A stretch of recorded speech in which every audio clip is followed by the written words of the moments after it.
जय श्री राधा कृष्ण भगवान जी की। जय श्रीमद् भागवत महापुराण की। मंदिर श्री बंसी वाले महात्मा यूट्यूब चैनल की ओर से हम आप सभी भक्तों का हार्दिक अभिनंदन करते हैं। आज हम आपको सुनाने जा रहे हैं श्रीमद् भागवत महापुराण के 10वें स्कंद के 8वें अध्याय की अगले भाग की कथा।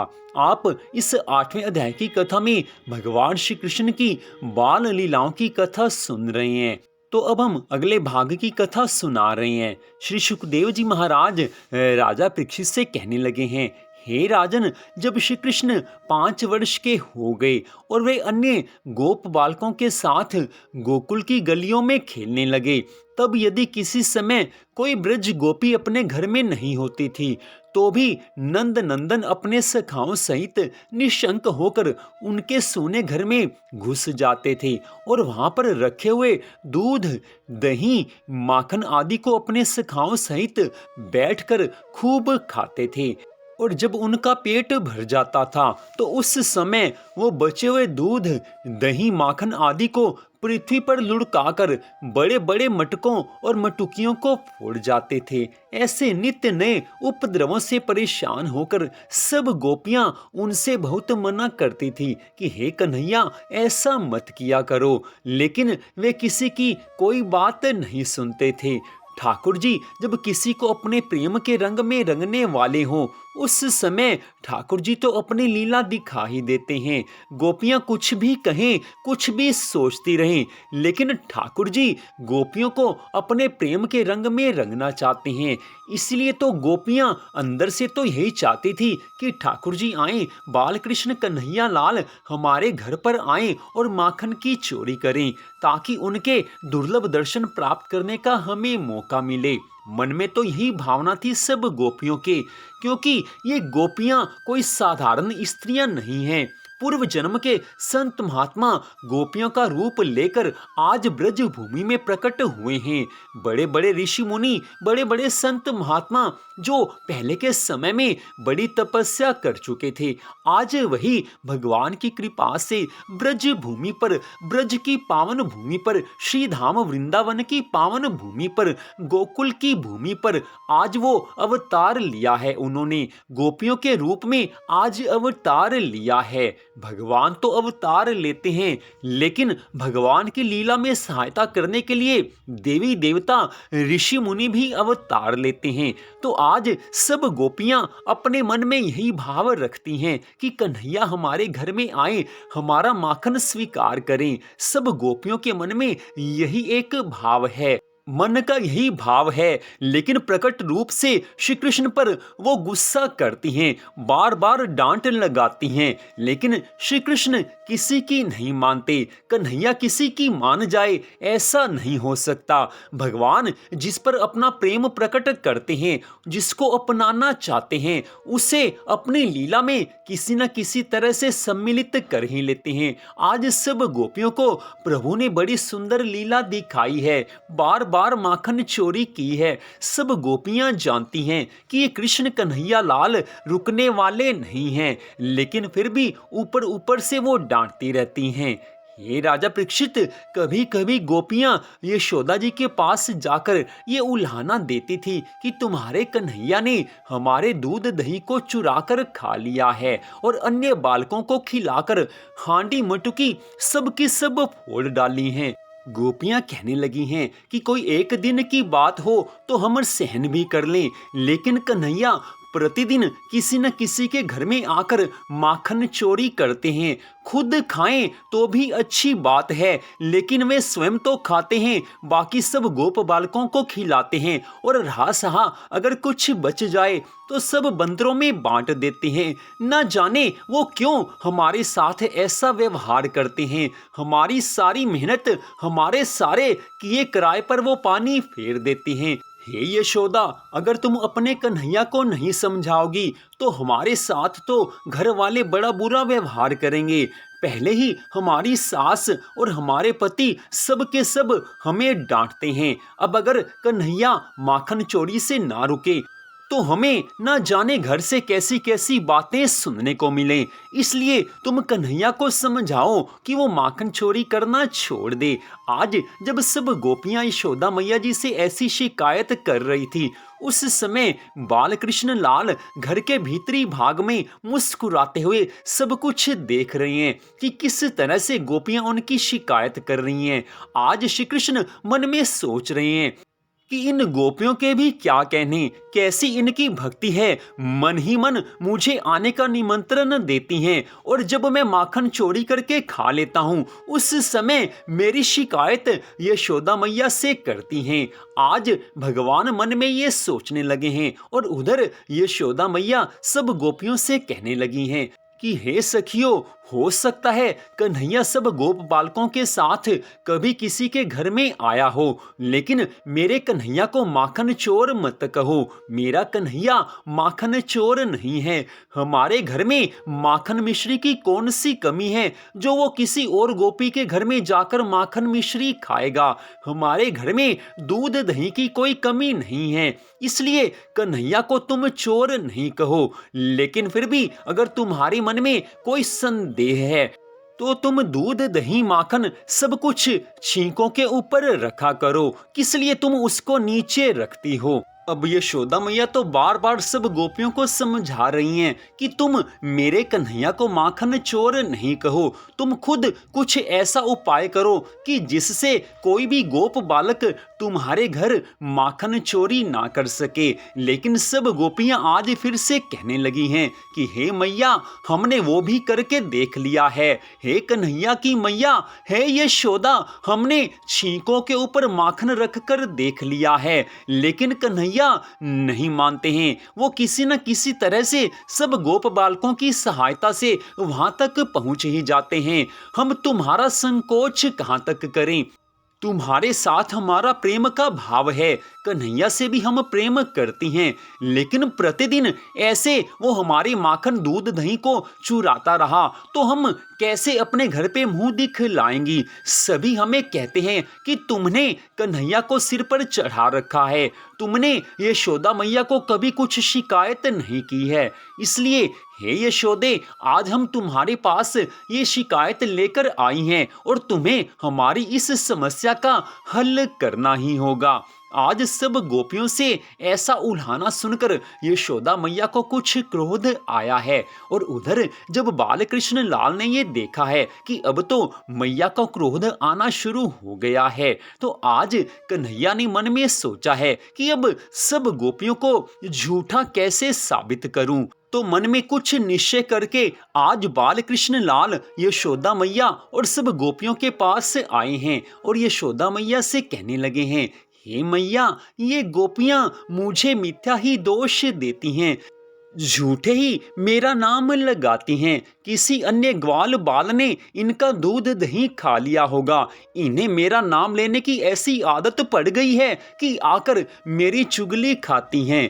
हे मैया, तुम ही सोचो कि मैं छोटा सा बालक, मैं कैसे इनके ऊंचे ऊंचे छींकों तक पहुंचूंगा, कैसे इनकी सब वस्तुएं उतारूंगा। इनके छींके पर रखी हुई वस्तुएं इतनी ऊंची होती हैं, उनको मैंने कैसे उतारा होगा। हे मैया, तुम खुद ये सोच सकती हो, मैं तो अपना घर छोड़कर कभी बाहर निकलता ही नहीं। मुझे तो गोकुल की गलियों के रास्तों का भी नहीं पता है, मैं कैसे घर से बाहर जाऊंगा। हे मैया, ये सारी गोपियां जो मेरी शिकायत लेकर आई हैं, इनको तो मैं जानता भी नहीं। एक गोपी को मैंने देखा है, लेकिन उसका घर मैंने कभी नहीं देखा। और जब गोकुल की गलियों का मुझे रास्ता ही नहीं मालूम, तो मैं किस तरह से इन गोपियों के घर में जाऊंगा। हे मैया, तुम इनकी बात को सच नहीं समझो।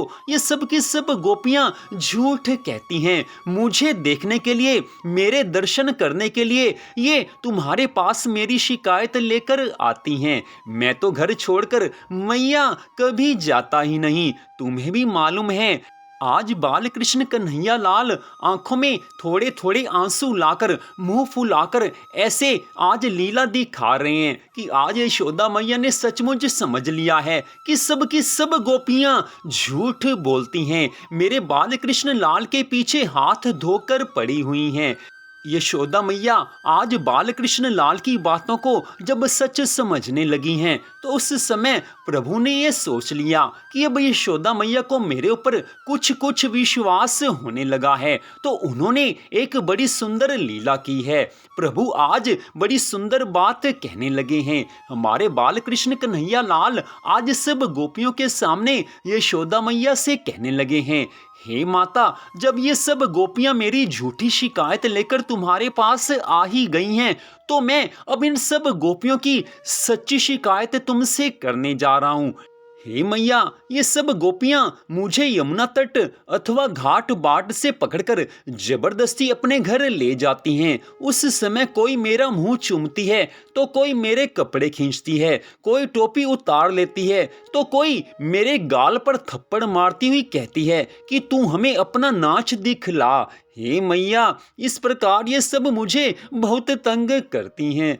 हे मैया, अब तू ही बता, मैं कहाँ छोटा सा तेरा बाल कृष्ण कन्हैया लाल हूँ और कहाँ ये इतनी बड़ी बड़ी गोपियाँ मेरी झूठी शिकायत लेकर आई हैं, मुझे अपने घर में ले जाकर डांटती हैं, फटकारती हैं और यहाँ आकर मेरी झूठी शिकायत लगाती हैं। हे मैया, अब तू ही बता, मैं जाऊँ तो कहाँ जाऊँ? तुम मेरे ऊपर विश्वास करती नहीं, इन सब गोपियों की बात मान के मुझे डांटती रहती हो। आज सब गोपियों के सामने बाल कृष्ण कन्हैया लाल ने कैसी सुंदर लीला दिखाई है। आंखों में आंसू भरकर सब गोपियों को माया से मोहित कर दिया है। और यशोदा मैया भी आज सोचने लगी हैं कि कन्हैया माखन चोरी नहीं कर सकता। आज यशोदा मैया ने बाल कृष्ण लाल को अपनी गोद में उठा लिया है, बारंबार प्यार करने लगी हैं और सब गोपियों को डांटने लगी हैं कि तुम झूठ ही मेरे कन्हैया का नाम लेती हो। मेरा कन्हैया तो बड़ा प्यारा है, माखन चोर नहीं है, ये तो सदा घर का माखन खाता है, इसको बाहर का माखन तो अच्छा ही नहीं लगता है। आज सब गोपियां हैरान हो गई हैं कि हम इतनी सारी गोपियां यशोदा मैया से शिकायत करने आई हैं, सब कुछ बताया है, लेकिन आज इस कृष्ण कन्हैया लाल ने अपनी मीठी मीठी बातों में फंसाकर यशोदा मैया को झूठ को सच और सच को झूठ बनाकर बता दिया है। सब गोपियां अंदर से तो प्रसन्न हैं और उसके पश्चात जब यशोदा मैया ने सब गोपियों को डांटा है, प्रेम पूर्वक डांटा है, उस समय सब गोपियां मुस्कुराती हुई मन में सोचने लगी हैं कि कैसे कृष्ण कन्हैया लाल हैं कि हम यही चाहती हैं कि हमारे घर में आएं, हमारा माखन मिश्री खाएं, और ये आते भी हैं, लेकिन इनके दर्शन करने के लिए हमें इनके घर भी आना पड़ता है। यशोदा मैया से मिलने के लिए हम आती हैं तो उस समय ये अपने ग्वाल बाल मित्रों के साथ खेलने गए होते हैं, और जब ये घर पर होते हैं तो हम किसी बहाने से तो यहाँ पर आएंगे ही आएंगी, इसलिए कोई ना कोई बहाना तो हमें चाहिए ही चाहिए। तो यही कारण है कि सब गोपियां बहाना बनाकर बाल कृष्ण लाल जी के सुंदर दर्शन करने के लिए, प्रभु के दर्शन करने के लिए यशोदा मैया के पास बारंबार उल्हाना लेकर आती थी, शिकायत लेकर आती थी। सच बात है कि जिसके ऊपर ठाकुर जी की कृपा हो जाए, ठाकुर जी उसको किसी न किसी तरह से अपने दर्शन करवा ही देते हैं। धन्य है ब्रजवासी, धन्य है ब्रज की सब गोपियां जिन्होंने भगवान श्री कृष्ण जी के साथ अपना सारा जीवन बिताया था। ऐसी ब्रज गोपियों के, ऐसे ब्रजवासियों के चरणों में बारंबार दंडवत प्रणाम है। इन ब्रज की गोपियों के चरणों की धूल अगर किसी को मिल जाए तो उसके मन में प्रभु प्रेम जाग उठता है, उसके मन में श्री कृष्ण के प्रति प्रेम उत्पन्न हो जाता है।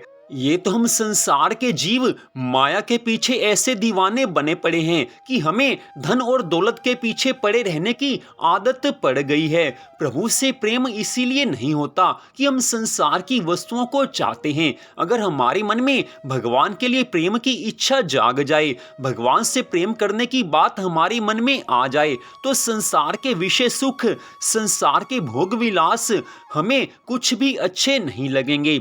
जिसके ऊपर भगवान की कृपा होती है, उसी को भगवान की भक्ति करने में मन लगता है, उसी का मन भगवान की भक्ति में लगेगा जिसके ऊपर ठाकुर जी की कृपा होगी। लेकिन ठाकुर जी की कृपा को प्राप्त करने के लिए हमें भगवान के नाम का बारंबार जाप करना होगा, भगवान की कथा सुननी होगी, तब जाकर राधा रानी की कृपा प्रकट होती है। आप अगर ब्रज प्रेम चाहते हो, गोपी प्रेम चाहते हैं, तो अपने मन से संसार की विषय वासनाओं को निकालकर, संसार के भोगों की इच्छा को निकालकर केवल और केवल भगवान श्री राधा कृष्ण जी के चरणों में प्रेम प्राप्त करने के लिए प्रयास करें। प्रयास ऐसे ही होगा कि हमें बारंबार भगवान की कथा सुननी है, बारंबार भगवान श्री राधा कृष्ण जी के नाम का जाप करना है।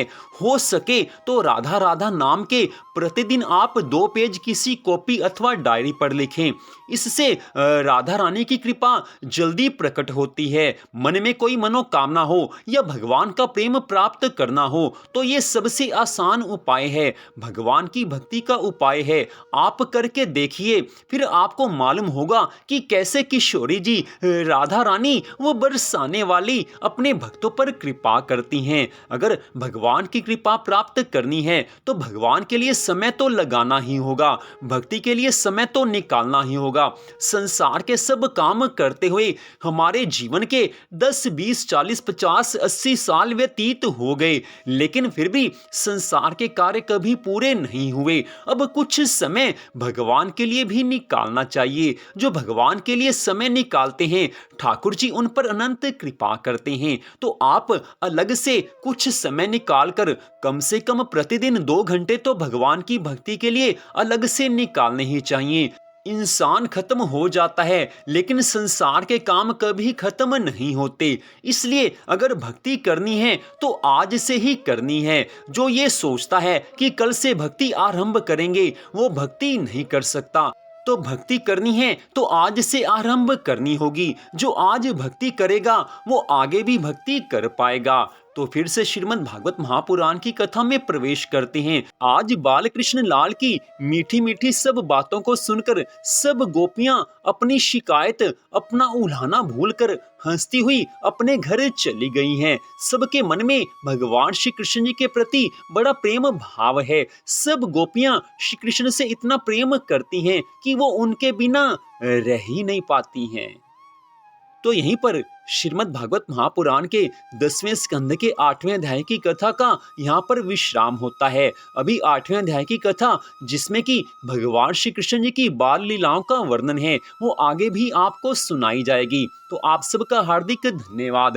भगवान श्री राधा कृष्ण जी की अनंत कृपा सदा आप सब पर, आपके परिवार पर बनी रहे, इसी मंगल कामना के साथ जय श्री राधा रानी सरकार की, जय श्री कृष्ण भगवान की, जय श्रीमद् भागवत महापुराण की, जय श्री सुखदेव जी महाराज की। जय जय श्री राधे, जय जय श्री राधे, जय जय श्री राधे श्याम।